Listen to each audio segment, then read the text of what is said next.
කෙටි කතාවකි. නෙතු ඔන්න අපි කෑම ලෑස්ති කරලා තියෙන්නේ. ඔයා එනකොට කීය විතර වෙනවද? හැබැයි අද අපේ ගෙදර ඉඳලාම යන්න ඕන හරිද? හරි බං. උඹගේ බබාව බලන්නත් ආසයි. මම එනකොට 7 විතර වෙයිවා. මේ වැඩ වගේක් තියෙනවා ඒ ටික ඉවර කරලාම එන්නම්. නැත්තම් හෙට උදේට බොස්ගෙන් බැනුම් තමා. නෙතු කියන්නේ පොඩි කාලේ ඉඳන්ම මගේ හොඳම යාළුවා. නෙතු අන්තිමට මට හම්බුනේ මගේ වෙඩින් එක දවසේ. අපි දෙන්නටම තිබ්බ වැඩත් එක්ක අපිට ආයේ මුණ ගැහෙන්න බැරි වුණා. ඒත් සතියකට සැරයක් විතර කෝල් වලින් අපි ආගිය තොරතුරු කතා කරනවා.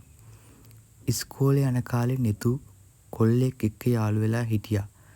ඒ කොල්ලගේ හොඳම යාළුවා තමා මගේ හස්බන්ඩ්. හැබැයි නෙතු යාළු වෙලා හිටපු කොල්ලා නෙතුට බූට් තිබ්බ නිසා එදායින් පස්සේ නෙතු කිසිම කොල්ලෙක් එක්ක යාළු වෙලා නැහැ. තව වෙනකන් කසාද බැඳලත් නැහැ. නෙතු නම් කිව්වේ ජීවිත කාලෙම තනිකඩව ඉන්නවා කියලා. ගොඩ කාලෙකින් නෙතු අපේ ගෙදර එන නිසා මගේ හස්බන්ඩ් කිව්වා නෙතුට හොඳට සලකන්න වෙයි කියලා.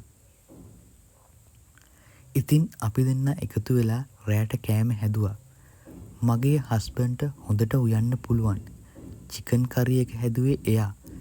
ඉතින් ටිකක් රෑ වුණ නිසා මම කිව්වා හස්බන්ඩ්ට නෙතු බස් එකෙන් බහින තැනට ගිහින් එයාව අපේ කාර් එකේ එක්කන් ඉන්න කියලා. හස්බන්ඩ් එයාව එක්කන් ආවා. නෙතු අනේ අවුරුදු කීයකින්ද අපි හම්බුනේ. නෙතු ඔයා නම් තවත් ලස්සන වෙලා. යමුකෝ ඇතුළට. මම නෙතුව වැළඳගෙන එහෙම කිව්වා. උඹ නම් කෙට්ටු වෙලා වගේ බං. උඹට ඉතින් ළමයාව බලා ගන්නකොට හොඳ පණ යනවා ඇති. නෙතු මගේ අතින් අල්ලගෙන කිව්වා. මේ කෝබම් බබා දැන් නිදාගත්තේ බං. ඔච්චර වෙලා දඟල හිටියා. තාම චූටිනේ බං. ඉතින් කොහොමද හස්බන්ඩ් උඹට සලකනවද? මට මතකයි ඉස්සර උඹලා දෙන්න කුරුළු ජෝඩුව වගේනේ. ඔව් බං. අඩුවක් කරන්නේ නෑ බං. ඉස්සර වගේම තමා. ඒක නෙවෙයි බං. කසාද බඳින්න අදහසක් නැද්ද? අපෝ මතක් කරන්න එපා බං. මේ ඉන්න විදිය හොඳටම හොඳයි. උඹ හදන්නේ මාව අමාරුවේ දාන්න. නෙතු hina වෙවි එහෙම කිව්වා. උඹට මහන්සිත් ඇතිනේ. වොෂ් එකක් දාගෙන වරෙන් එහෙනම්. කෑම ලෑස්ති කරලා තියෙන්නේ. මම එහෙම කියලා නෙතුට බාත් รู ම් එක පැත්තට එක්කන් ගියා. නෙතු ආවට පස්සේ අපි කෑම මේසෙට ආවා කෑම කන්න. මේ හොඳට කහපන් හරිද? මට ඉස්කෝලේ යන කාලේ මතක් වුණා බං. අපි ඔක්කොම එකට කනකොට ඔබ ඉස්සර පැනපු ගමන් බිත්තරේ අරන් කටේ දා ගන්නවා. යකෝ උඹගේ මහත්තයා ඉස්සරහා ඔවා කියන්න එපා. මට ලැජ්ජාවේ බෑ. නෙතු එහෙමත් කරනවද? මගේ හස්බන්ඩ් එහෙම කියලා නෙතුට විහිළු කරා. චිකන් එක නම් මාර රසයි. කවුද අනේ චිකන් එක හැදුවේ?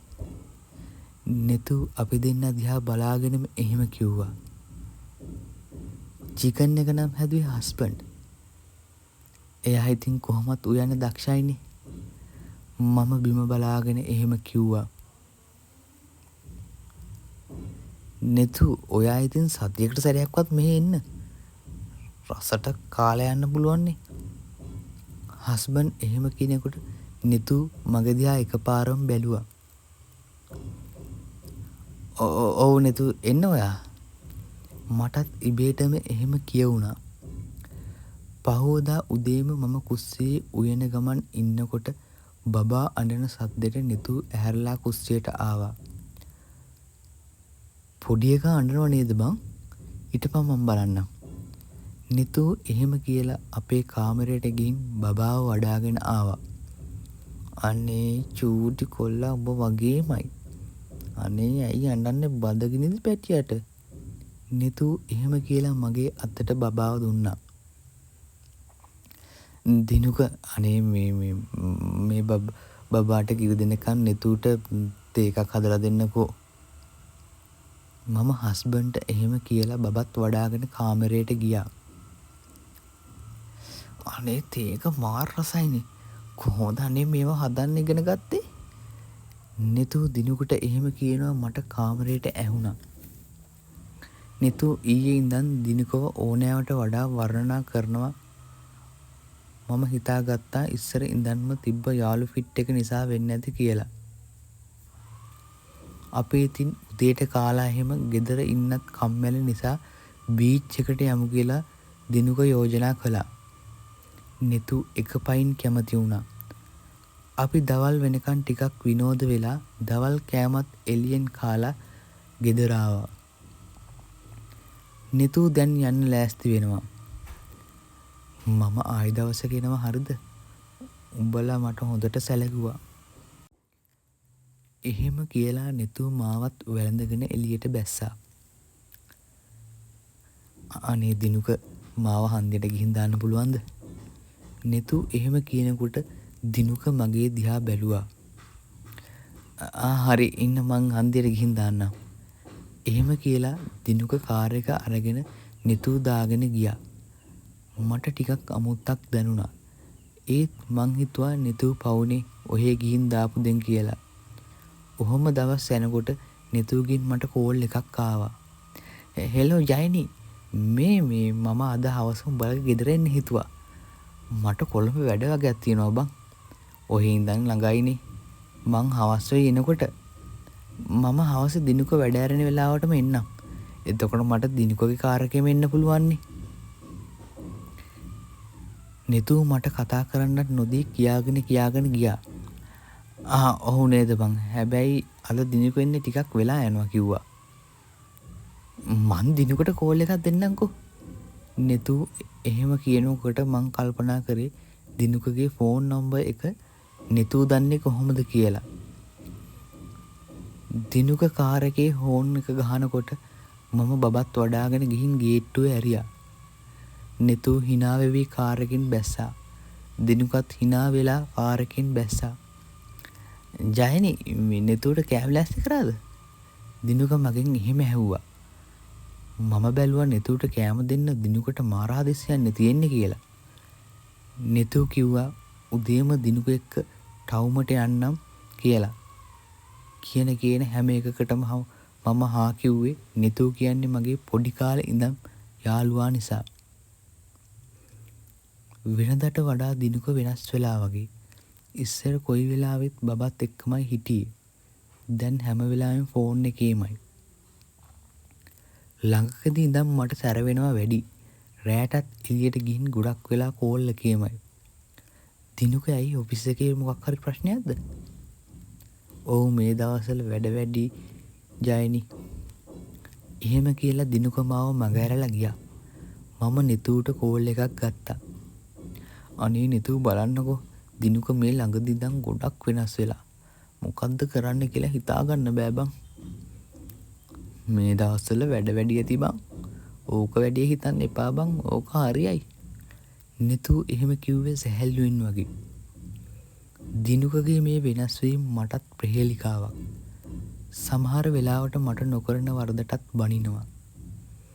බබාට ගොඩක් ආදරය කරපු දිනුක දැන් බබා ඇඬුවත් බලන්නේ නෑ.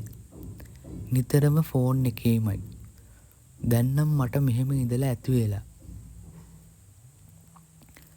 මම දිනුක නැති වෙලාවක දිනුකගේ ෆෝන් එක අරන් බලන්න හදනකොට ෆෝන් එකට අලුත් පාස්වර්ඩ් එකක් දාලා. දැන් මට ඉබේටම හිතට සැකයක් ආවා. මම දිනුකගේ ෆෝන් එකේ සිම් එක ගලවලා මගේ ෆෝන් එකට දාලා බැලුවා.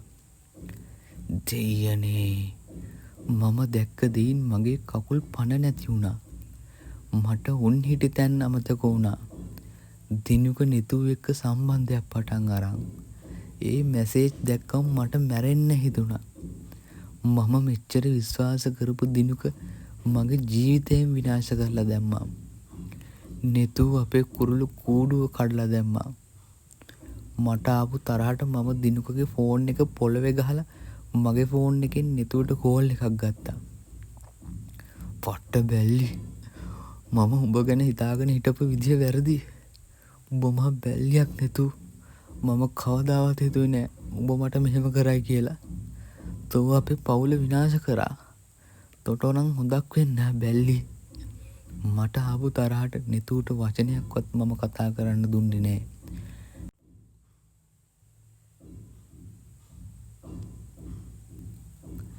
දිනුක බාත්රූම් එකෙන් එළියට එනකොටම මම කෑ ගහලා ඇඬුවා.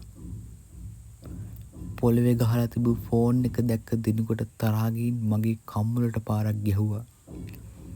කාමරේ බබා අඬනවා. මට බබාව බලන්නවත් සිහියක් තිබුණේ නෑ. ඇයි දිනුක ඔයා මට මෙහෙම කරේ? මම එහෙම කියනකොට දිනුක ඇහුනේ නෑ වගේ ගියා. මේ වගේ ජරා මිනිහෙක් එක්ක මං කොහොමද එකට ඉන්නේ කියලා හිතුවා. මං ඩිවෝර්ස් එක ඉල්ලුවා. අන්තිමේදී මං කිරිසප්පෙක් එක්ක තනි වුණා. අවුරුදු 8ක් ආදරය කරමු මට දිනුක මෙහෙම කරයි කියලා මං කවදාවත් හිතුවේ නෑ. මම ඇවිදින මලකඳක් වෙලා ජීවත් වෙනවට වඩා මැරෙන එක හොඳයි කියලා හිතුන වාර අනන්තයි. ඒත් මගේ කොළුපැටිය නිසා මම ඉවසුවා. මම මේවා මගේ අම්මටයි තාත්තටයි කියන්නේ කොහොමද කියලා දස අතේ කල්පනා කරා. මේ හැම දෙයක්ම මම ගෙදරට කිව්වා. හැබැයි ඒ වෙනකොට දිනුක මාව දාලා ගිහින් ඉවරයි. ඔහොම දවස් යනකොට මම මැරි ජීවත් වුණා. මට යාළුවෙක්ගේ මාර්ගෙන් ආරංචි වුණා නිතුයි දිනුකයි දෙන්නම කුඩු කේස් එකකට හිරේ ගිහින් කියලා. මම එක පැත්තකින් සතුටු වුණා දිනුක වගේ ජරා මිනිහෙක්ගෙන් ඈත් වුණ එක. මම අපේ මහගෙදර මගේ කොළුපැටියා එක්ක ජීවත් වෙනවා. දිනුක වගේ ජරා මිනිස්සු කිසිම ආත්මික මුණ ගැහෙන්න එපා කියලා මම ප්‍රාර්ථනා කරා. නිමි සත්‍ය සිදුවීමක් ඇසුරිනි.